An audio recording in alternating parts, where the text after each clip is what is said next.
Hello everyone. So I decided to make a video because I haven't made one in a while and I feel like I got a little bit off track, and that's okay because that happens sometimes, right? It's okay to give ourselves some grace when we just don't feel like it. And that's what this video is about. I didn't know what it was going to be, but I think this video should be because I'm just talking, so I don't know what's actually coming through, but I just got inspired to open my camera about the right and or wrong way to be. I mean, there's so many ideas and suggestions from people who are telling us how we should live, how we should be, what's important, what matters, but how much are we taking time to check within to see what's important and what matters and what's right for us? And are we even in tune with that? I know I wasn't, because I was so focused on trying to please everybody else. I was so focused on being the right person, doing the right thing, saying the right thing so people would love and accept me. And the more I did that, the more I didn't know who I was. And the more I got depressed, the more I got anxious, the more I tried to escape through coping mechanisms and strategies and just running all day because I just didn't know how to be with myself. I didn't know how to be with myself because I didn't even know myself, but I didn't know how to be with myself because deep down inside I felt that I was bad, that I was wrong, that there was something wrong with me, and I needed to prove to everybody else that I was okay.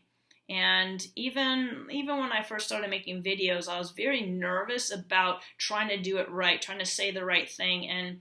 And what happened was I stopped thinking that way when I just acted on my inspiration. Because I used to, when I was in Toastmasters, this is how I learned this. When I was in Toastmasters, they told us, practice your speak and make it perfect and blah, blah, blah. And yeah, to have points, and that's good. But for me, that never worked because I was too much in my head. I wasn't able to connect with the audience because I was thinking about what the next thing to say so they would like me. Instead of saying, hey, you know what, this is my message for you today. This is what I'm here to share. And, take what you want and leave the rest, because that's just kind of what the energy was doing through me. And that's what I do today. I go with the energy and what's doing through me. And this idea of success, right?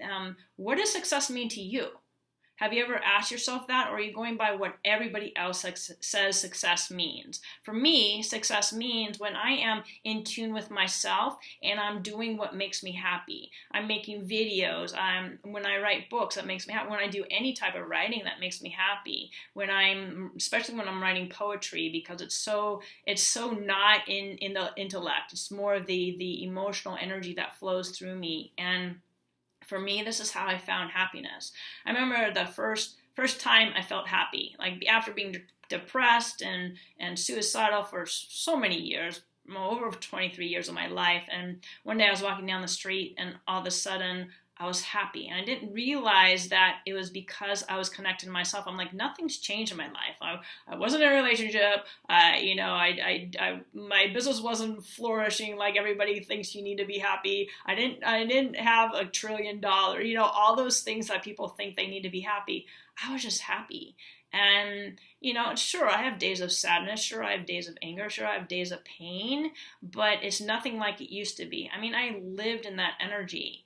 And breaking free from that has been a process. It wasn't an easy step because my body got so accustomed to the certain energy of depression, a certain energy of sadness, a certain energy of pain. It seemed as if I was addicted to that.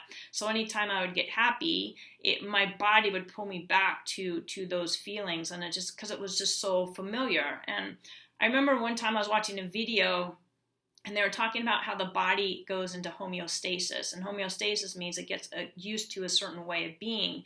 And if you look at a table, so a table has legs, right? I'm just going to put 5, but it usually has 4. And if you pull the leg out, it's going to wobble a little bit until it finds its balance, or there's a new leg that's gained to support that table. And that's how we are as we learn and grow. It's like anytime we do something new, not even doing something new, but we start to feel differently, our body needs time to catch up. We all want to raise our vibration and do all these things now and da-da-da-da, but our bodies need time to catch up. When we do that too fast, that's when we create body ailments. That's when we get headaches. That's when we get symptoms, because there's a part of us that tightens, right? So we want to work with that part when it comes up and not totally like go from one extreme to the other. First of all, it won't last because we're not accustomed to it yet. It's just taking baby steps. Human beings are so impatient. We want what we want it now. It's like we want to be happy now, but what is happy? We spend our lives chasing after people, places, and things, trying to make it happy. As long as our happiness is based on the appearance out here, we'll be on an emotional roller coaster because appearances change. People are nice to us one day, people are mean to us one day. Sometimes we get what we want, sometimes we don't get what we want. Sometimes we're happy, sometimes we're sad or whatever. So if we're basing everything on appearances, then we'll be emotionally unstable. To find emotional stability is to being able to be with ourselves no matter how we're feeling. I know that I've experienced sadness, but inside I was also at peace with the sadness. And then that's like, I don't know who talks about this, but I do, but I don't know what quote, famous author talks about it, but it's loving what arises from within us, right? So loving every part of us, like, okay, sadness, I feel you. Okay, why are you so sad? Well, maybe there's a reason why there's a part of us that's feeling sad. We want to acknowledge it. We don't want to push it aside because that sadness will get our attention in some other way if we don't acknowledge it. We can always deny it, put a smile on our face, say, hey, everything's okay, I just want to be happy today, and that's fine, do that. But at the same token, it probably won't last because our parts need to be acknowledged, they need to be integrated, they need to be loved, seen, and heard, just like we want to be loved, seen, and heard. And what I see for me is when I'm sad, when I'm angry, when I'm hurting, whatever, I just see it as my inner child crying out for my love and attention. Because I never got that. I never got that mirroring when I was younger. I never got like, oh, wow, you're feeling sad, or any kind of acknowledgement. If I was feeling sad, I'd be, stop crying or stop feeling sorry for yourself or whatever. And inside, I was like, I would tighten. So anytime like those feelings come, I was like, I was scared of them, but the same token, I lived in them at the same time. So imagine living in a body that you're scared of yourself, but also living in it. So that's why it was so hard for me to be with myself in so many ways, and I tried to escape it through I was a compulsive exerciser. I mean, I could not sit still. If I had a minute, I would go exercise for hours, or I would be a workaholic, and all my jobs were I was on my feet and constantly moving. I couldn't sit still.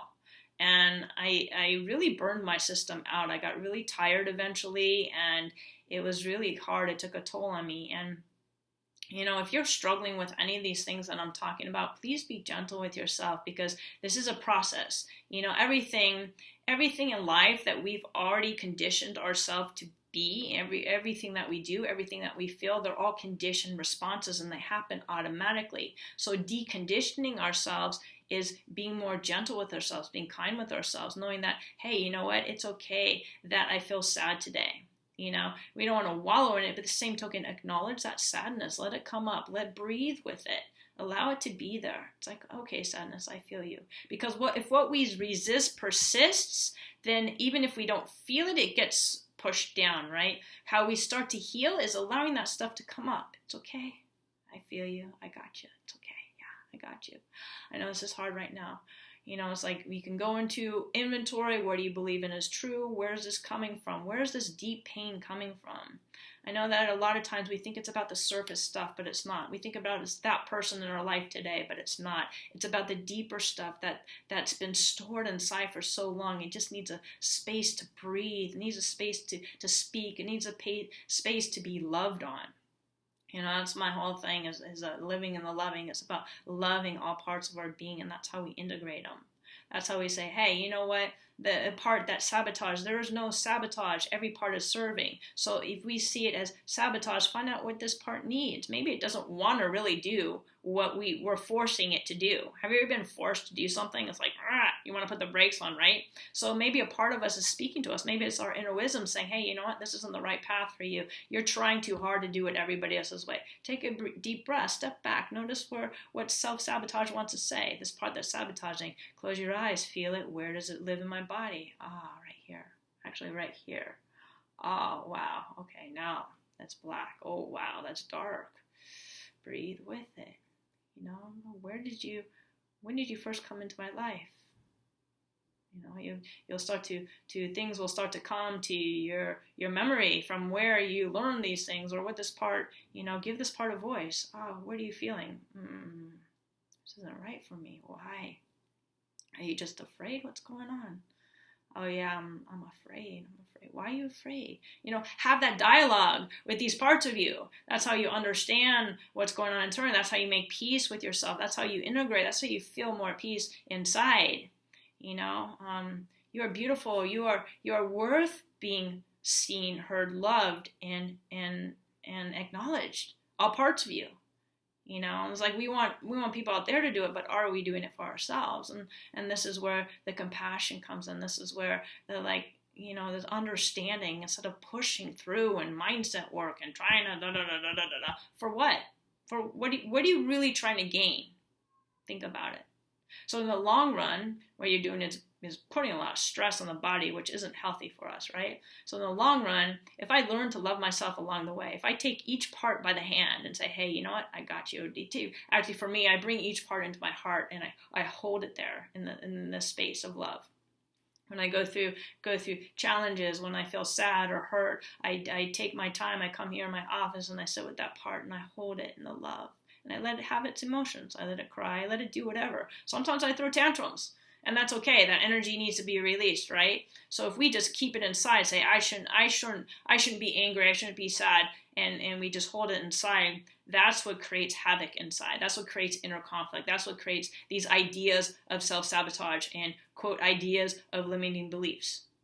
What are these limiting beliefs? Where are we coming from? Right? So limiting beliefs. What was it? Because I can't achieve what? For what reason? Find out what the reason is. What am I trying to achieve? Why do I want to achieve this? Is it because I want to look good to others, or is it because it's part of my soul's path? We have being more aware of what's going on inside is so much more important than trying to achieve things because everybody thinks it's the right way to be. The right way to be is to follow your soul's loving energy. Come back home to center. Breathe with it. I feel more relaxed inside now. I'm taking care of myself. I'm loving care of myself. That's what self-love is, right? So anyways, I thought I'd open my camera and talk to you guys and start on these videos again when I get inspired. Thank you for watching. Thank you for listening. I invite you to take some loving care of yourself. Start to be more kind and gentle with yourself and allow however you're feeling. Remember, it's your inner child just saying, oh, please love me. I don't know how to be with this right now. I just want you to love me and acknowledge me for how I'm feeling. I'm feeling sad. Okay, I need to be held. I need to be loved. Things that we didn't get when we were a child. So I hope this video inspired you in 1, 2, 3, 4, 5, 10, 15, 20 ways or another. If you would like support on your journey, feel free to reach out to me. I would love to support you on your journey. I know you could do this if you choose. I believe in you and I love